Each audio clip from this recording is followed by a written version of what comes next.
Bonjour, je m'appelle Laurent Mélando, donc je suis cofondateur avec Reynald Prévost de la Petite Course.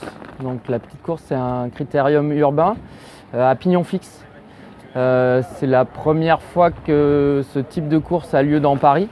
Et en plus, on a de la chance, on a un lieu qui est complètement fou, qui est l'ancien hôpital Saint-Vincent-de-Paul. L'idée de la petite course, il m'est venu en revenant de Berlin en fait, où ils ont une édition d'un critérium semblable qui s'appelle la Rad Race et qui a lieu, enfin ils en ont plusieurs des courses en Allemagne parce que c'est quelque chose qui est déjà bien démocratisé en Allemagne, beaucoup plus qu'en France pour l'instant.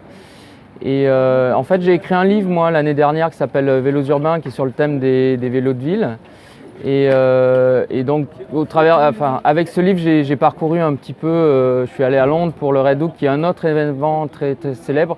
Et en revenant de tout ça, je me suis dit, mais il faut absolument qu'on crée un critérium de ce type dans Paris. Donc j'en ai parlé à mon cofondateur qui est Reynald et qui était hyper chaud aussi. On a cherché des lieux, c'est quand même quelque chose, ça fait 2 ans qu'on travaille dessus.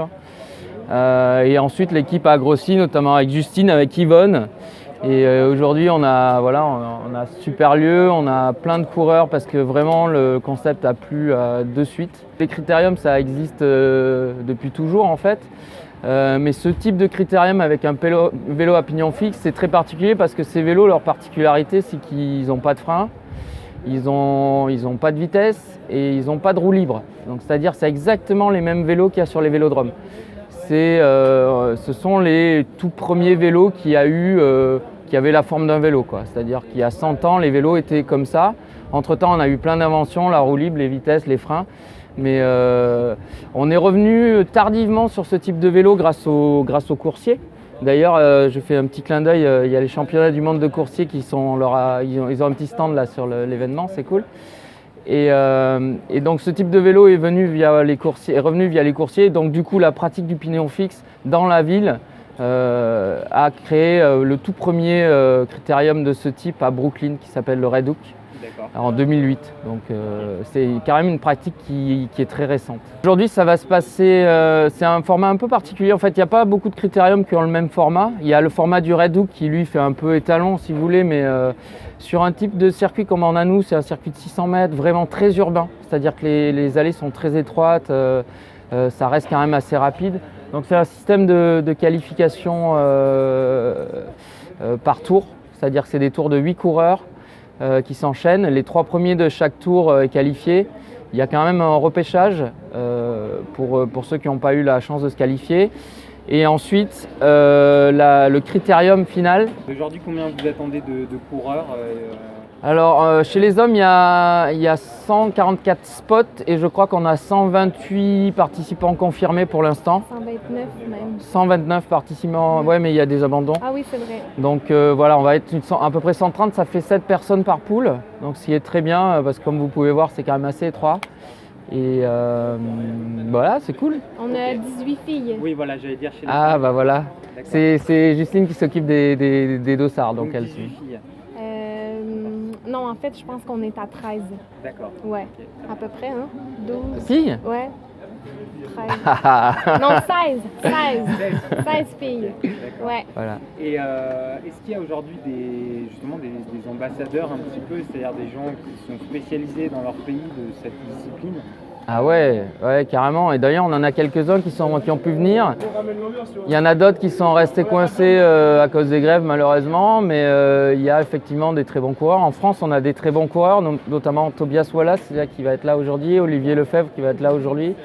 On a de belles équipes. On a un ancien champion du monde. Enfin, entre guillemets, il n'y a pas vraiment de championnat du monde, mais les Red Hook, il y en a plusieurs et donc ils font une espèce de classement mondial qui est français, qui n'est pas là aujourd'hui mais qui est français, son frère sera là.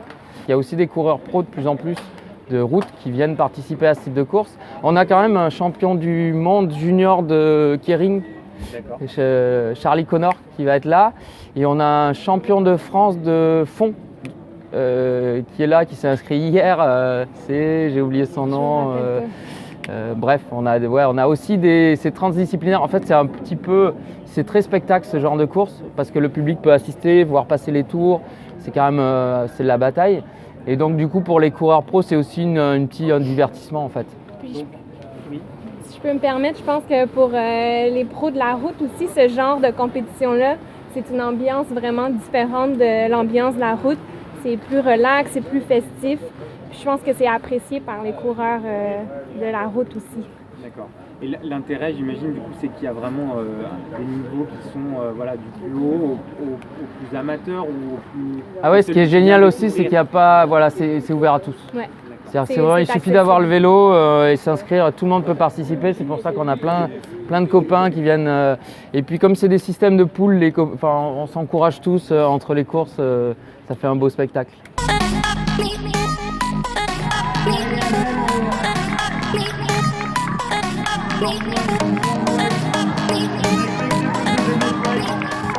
Je m'appelle Jules Fologne, je suis de Montpellier, je suis dans l'équipe La Nuit Noire, cycling.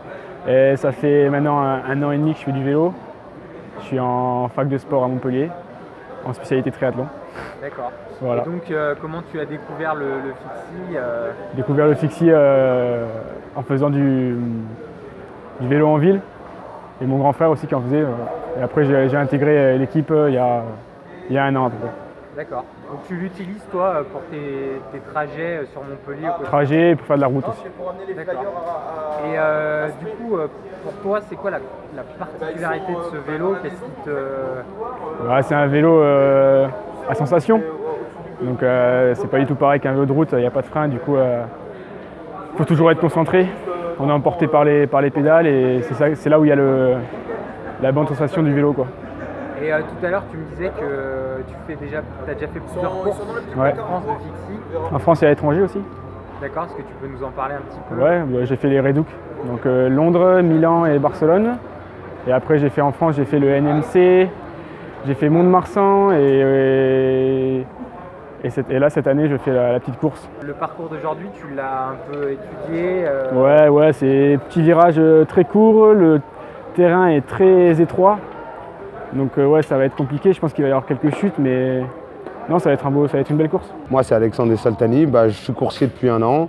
Je fais du fixie souvent depuis que je suis tout petit et j'ai été sponsorisé par ma boîte pour faire la course de fixie. Je vais donner tout ce que j'ai pour voir mes capacités pendant cette course. Cette passion, c'est mon père qui me l'a donnée. Il faisait du vélo depuis tout petit et j'ai commencé petit à petit, VTT, route et à la fin, je suis passé en fixie. C'était un vélo vraiment qui me correspondait plus à mes attentes. Je roule en fixie toute la journée, quotidiennement, 8 heures par jour. Je commence le matin, je finis le soir. Moi, je suis ambassadeur de ma boîte. Je fais partie des 3 qui ont le plus de courses. J'ai 1500 courses à mon actif. Qu'est-ce qui t'intéresse dans le fixie par rapport à un vélo classique? C'est de la façon dont il répond, le vélo. Le vélo est vraiment, comme on dit, une extension du corps, quoi. Au moment où tu t'arrêtes de pédaler, le vélo il réagit à la fraction de seconde. C'est pas comme un vélo de course où tu as besoin de freiner, tout, anticiper. C'est vraiment à l'instinct. C'est un vélo d'instinct. Et on peut dire combien de kilomètres tu parcours en moyenne par jour? Par semaine par exemple? Par semaine ou par jour, je fais à peu près une moyenne de 60 km. D'accord, ok. Par tous les temps? Ouais, par tous les temps. Ok. Par rapport à la course d'aujourd'hui, la distance, tout ça, c'est quelque chose que... Ça va être rapide parce que c'est 4 tours de 600 mètres. C'est vraiment intense et après les phases finales se feront sur 20 tours. 20 tours c'est un peu plus long, c'est vraiment plus travaillé, c'est une course qui va être plus mentale. Vraiment le début c'est du sprint. Il faut vraiment garder une vitesse constante et vraiment pas se faire déborder dans les virages. Il y a quelques portions qui sont assez techniques, il ne faudra vraiment pas perdre de temps dessus. Surtout le deuxième virage, il y a une sortie avec de la mousse, il ne faudra vraiment pas tomber dessus parce que sinon c'est la gamelle assurée.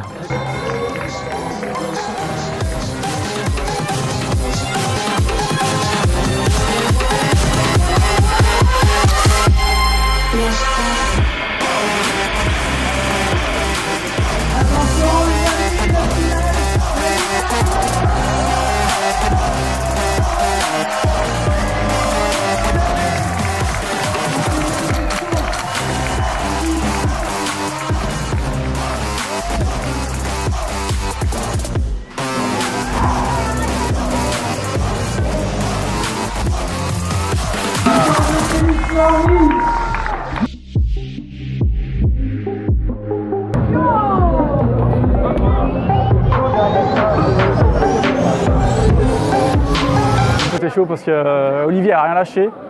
Franchement, c'est incroyable, quoi. Faut vraiment le vivre pour comprendre les sensations. C'est ta première victoire de la saison? Ouais, c'est la première victoire de la saison. Je suis arrivé ici, j'avais les jambes un peu... je savais pas quoi vraiment penser, quoi. J'étais pas très bien. Et là, ça fait vraiment plaisir, quoi. Autant pour moi que pour l'équipe, puis les sponsors, c'est vraiment cool, quoi. À 6 tours de l'arrivée, je me suis dit, dans tous les cas, je ferai au moins un 3e. Alors, pourquoi pas tenter? Et j'ai tenté, et voilà, avec tout l'engouement de la course, les encouragements des gens, on oublie un peu le mal aux jambes. J'entendais derrière 20 mètres d'avance, puis j'ai tourné une fois la tête, j'ai vu qu'elles n'étaient pas dans le virage. Je me suis dit, au pire, j'ai un virage d'avance pour lancer mon sprint si elles me reviennent dessus. Donc voilà, c'était fait, et puis je suis sprinteuse, donc ça aide.